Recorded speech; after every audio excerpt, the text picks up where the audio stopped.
Meu irmão inventou de tocar bateria, inventou de tocar baixo, ele tocou baixo no tempo, né? Uma banda que foi minha primeira banda de blues, que é a Blues Label. Mas antes disso ele tentou tocar guitarra, né? Ele acabou não levando pra frente. E essa guitarra ficou lá em casa, no sofá, até o ponto que ela ficou com uma corda só. Foi quebrando, quebrando, quebrando, ficou com uma só. Eu tinha um amigo no meu prédio, o Ravi, e o Ravi tinha entrado num curso de violão, e ele, aprendi a tocar aqui Asa Branca, do Luiz Gonzaga. Aí era um papel, o professor escreveu à mão com números, né? Tipo, era número 10, era a primeira corda solta. Número 12, era a primeira corda, casa 2, né? Se fosse número 55, ia ser corda 5, casa 5, né? Então tinha 10, 12, 14, 17, 14, 15, né? Aí eu peguei, aprendi, decorei, aí cheguei pra minha mãe, ok mãe, quero aprender a tocar. Aí foi quando eles compraram o meu primeiro violão, que foi um Kashima, que era horrível, violão terrível, terrível, mas que mudou minha vida, né? E foi massa e pronto, e desde então, cara, foi isso aí.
Minha mãe é cantora, ela se chama Lúcia Menezes, mas ela canta música brasileira, né? Nunca cantou blues, nunca cantou rock, né? A gente, quando é criança, né? Você tem irmão mais velho, você gosta de imitar, você vai imitar o irmão mais velho, não vai imitar a mãe, imitar o pai.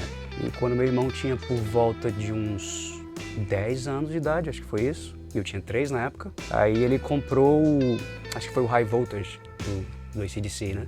E aí eu gostava de ouvir, cara, eu ficava imitando ele, né, moleque. Fiquei louco, né, por AC/DC e foi minha primeira guitarra foi uma Epiphone SG, né, vermelhinha, por conta dele também, por conta do Angus. Eu sou músico autodidata, eu estudei depois já de trabalhar profissionalmente com música e tudo, mas eu aprendi tudo de ouvido, né. E o primeiro solo que eu aprendi foi o da música You Shook Me All Night Long. E eu lembro que a gente estava lá, ele me ajudando, lá, e a gente com a agulha, ia, voltava, ouvia o comecinho, pegava. E foi assim mais ou menos o meu começo, né? E aí o Angus Young, ele já era bem bluseiro, né? Então eu já tinha aquela veia do blues sem saber o que era o blues, né? E eu tava tocando lá em casa, eu tinha um amplificador que eu tinha, era um amplificador emprestado, era uma caixa, era uma Ciclotron. Daquelas multiuso, né? Que tem a tuita, né? Que você liga teclado, guitarra, voz e tal. E aí a distorção que a gente tinha era o seguinte, meu irmão pegou um plug de um cabo, arrancou, e aí ele colocava no foot switch, né? Tinha um canal lá, foot switch desse Ciclotron. E aí eu não sei o que acontecia, quando você colocava só o foot switch sem um cabo, dava uma loucura que dava uma distorção. Era tipo um zumbido que virava uma distorção, era a minha distorção, né? Eu não tinha pedal na época. Eu morava perto de uma rádio que se chama Rádio Universitária, lá em Fortaleza. Então a antena da rádio dava muita interferência, né? Nos equipamentos eletrônicos, né? Eu tava tocando um dia, provavelmente fazendo jam com os discos do AC/DC, né? Tocando junto e tal, tirando de ouvido. E aí comecei a ouvir aquela música no falante, né? Da caixa lá que eu tava usando. Parei o disco, né? Parei o som. Fiquei ouvindo, tocando junto, poxa, isso é legal e tal. Aí o cara falou, né? A rádio universitária, o telefone, blá blá blá. Eu peguei e liguei. O que é isso, cara? Que música é essa? Que programa é esse? Aí o cara falou, não, esse aqui é o programa Encontro com Blues. Aí eu falei, o que é isso? Ele, não, é um programa sobre blues, blues é um estilo musical e tal. Aí, pô, que legal. O programa de hoje é sobre o John Lee Hooker. Era uma homenagem ao John Lee Hooker, não sei se ele tinha falecido recentemente, alguma coisa, um tributo ao John Lee Hooker. Aí eu, pô, legal, aí fiquei com isso na cabeça, né, blues e tal. Participei várias vezes do programa, depois que eu passei a ter carreira, ia lá para ser entrevistado. Beleza, pouco tempo depois meu irmão chegou em casa com o disco Texas Flood, do Steve Ray Vaughan. Ele trouxe o disco e colocou. Aí eu ouvi, aí pô, não tem muita distorção, né? O som um pouco mais limpo e tal. Não curti tanto, não. Eu lembro que naquela época eu era bem roqueiro, né? Era AC/DC, Led Zeppelin, Black Sabbath, até punk mesmo. Eu já tive a fase do punk mesmo, eu ouvia muito Ramones, Sex Pistols. E beleza, o disco ficou lá. Pouco tempo depois eu fui ouvir de novo. Eu ouvi com outra cabeça, né?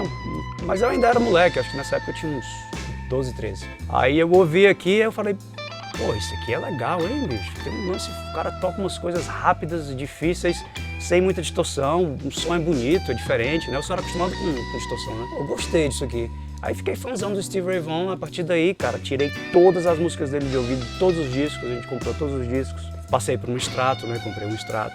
Meu primeiro extrato foi uma Squier mexicana. Minha mãe tinha comprado pra mim pra me dar de presente, ela tinha viajado pro exterior, trouxe uma com Floyd Rose. Aí quando eu, que porra é essa? Aí levei pro cara lá de Fortaleza fazer um serviço nela, ele tirou a Floyd Rose, colocou uma ponte normal, ficou um negócio meio feioso lá, ele não colocou tinta, enfim. Mas aí pronto, foi meu primeiro extrato, né?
Tocando blues direto lá em Fortaleza, no Ceará, né?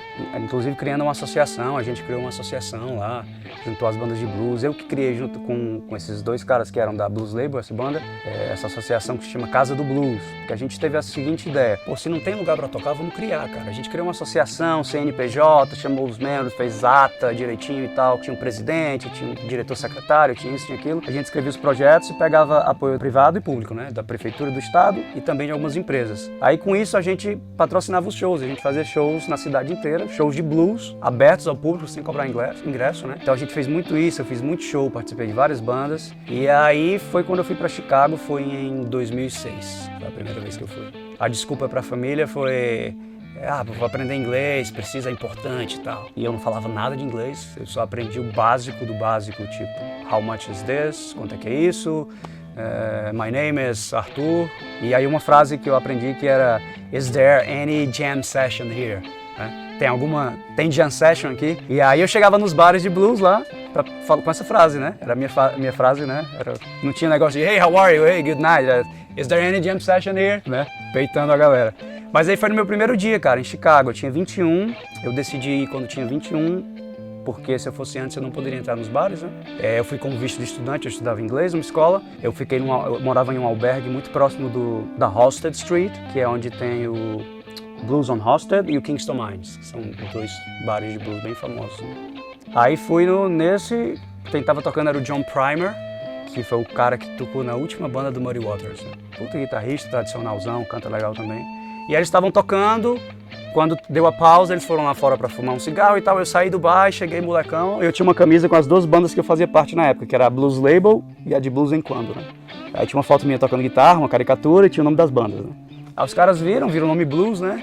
Aí eu cheguei, hey, I'm from Brazil, guitar player. Aí eles olharam assim, ok. Aí olharam pra minha camisa, apontaram, Blues. And I said, yeah.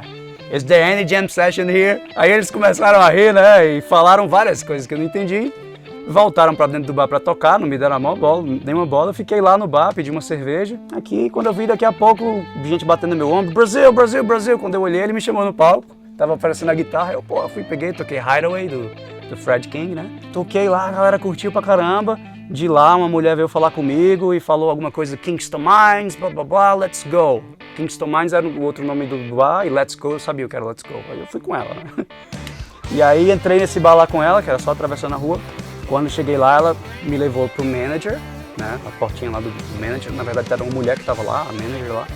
Falou, Brazil, it's a player, very good, blá blá blá, VIP, VIP. Eu só ouvi essas coisas, né? Ela pegou e me deu um cartão que era um VIP Pass.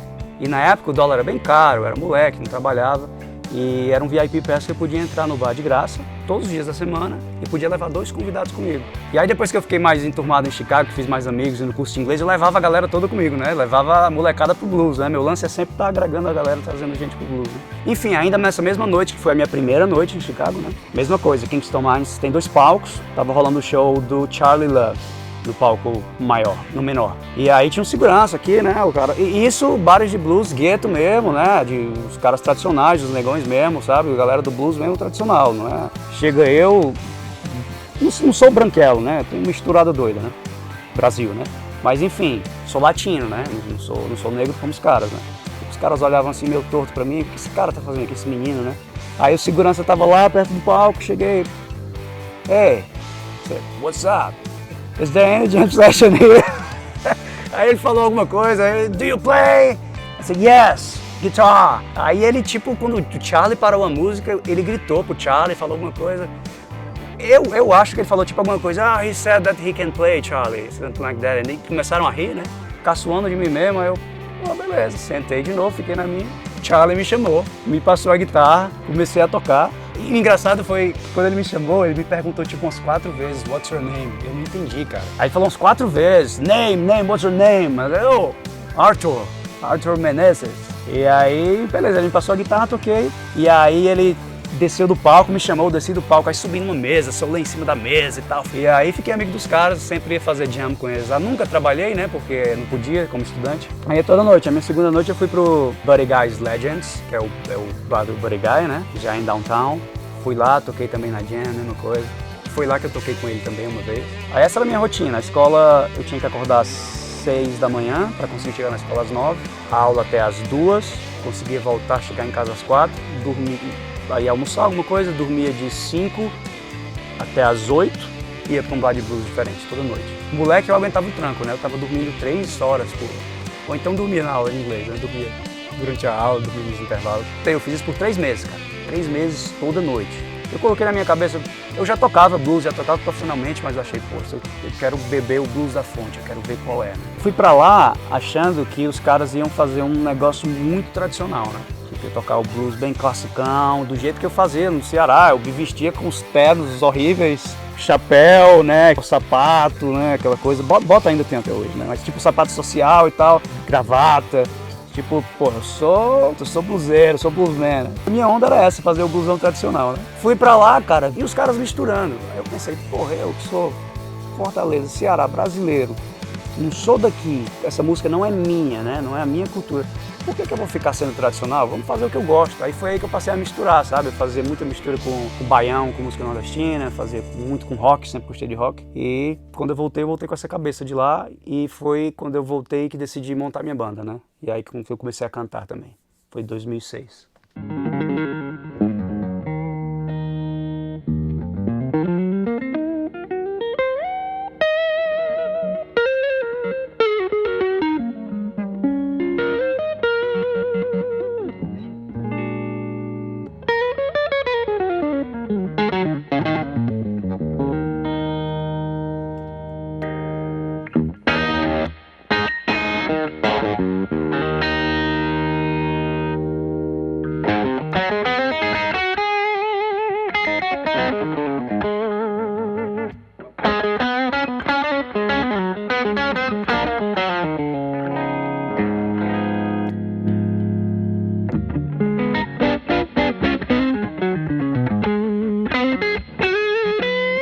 passei um tempão fazendo isso. A banda se chamava Arthur Menezes e os Caras. Os Caras eram o baixo e batera, né? Depois entrou o teclado. A gente fez vários festivais, vários shows. Em Fortaleza teve um tempo que eu estava tocando de terça a domingo. E tinha 2 dias a semana que tinha 2 shows. Tinha um de manhã e um de noite. Por todo tipo de show que você possa imaginar. Em restaurante, em shopping, e tudo tocando blues, né? Palco é a melhor escola que tem. Não tem pra onde correr.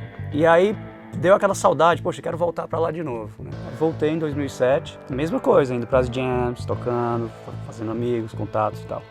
Voltei, continuei com minha carreira solo, tinha outras bandas também, acabei saindo das outras bandas, fiz cover do AC/DC, eu era o Angus, eu tocava com shortinho, com gravata, tinha um cabelão de SG e agitando, pulando, feito um louco.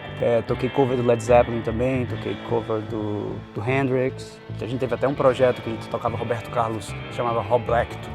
Era só músicas do Roberto Carlos com uma pegada mais black music. Então tive essas bandas e tal, voltei pra Chicago, voltei de volta pro Brasil. Sempre que eu ia e voltava era tipo, poxa, tenho que sair. Né? Acabava não ficando porque não tem como ficar como estudante por muito tempo lá. E nem tem sentido, é muita grana, né? Em 2010, em 2009, lancei o meu primeiro disco, que foi o Early to Marry, com só músicas autorais, e decidi me mudar para São Paulo. Eu vim para cá em 2010. Eu morei aqui de 2010 a 2016. E só para dizer, essa é a minha cidade favorita no mundo todo, São Paulo. Eu já estive em várias cidades, São Paulo é muito massa. Toda vida que eu venho para cá, dá uma sensação boa, eu curto muito aqui. Enfim, morei aqui por 6 anos, né? Mas já quando estava aqui, fui para Chicago na terceira vez, foi 2011. E aí foi dessa vez que eu toquei com o Buddy Guy, né? Que foi muito massa. Tava tocando na Jam Session, que eu sempre tocava, nas segundas-feiras, no Legends, Buddy Guy's Legends. Um dos caras que fazia Jam, que era o Brother John, ele, quando soube que era o meu último dia, eu ia viajar no dia seguinte, né? Poxa, última noite aqui, cara, vamos... Você quer tocar com alguém especial, alguma coisa? Eu falei, cara, só me põe pra tocar com um músico bom aí. E às vezes na Jam vem muita gente mais nova, vem gente que não é profissional, vem gente que não toca, né? E às vezes tipo te põe pra pra tocar com os caras que não são bons. Então eu falei, pô, só me põe pra tocar com um músico bom. Aí, tá, deu uma risada, saiu, daqui a pouco ele voltou. Ó, se você tocar bem, vou te botar agora, se você tocar bem, o Buddy Guy vai subir no palco pra tocar com você. Aí eu, porra, quer? Claro!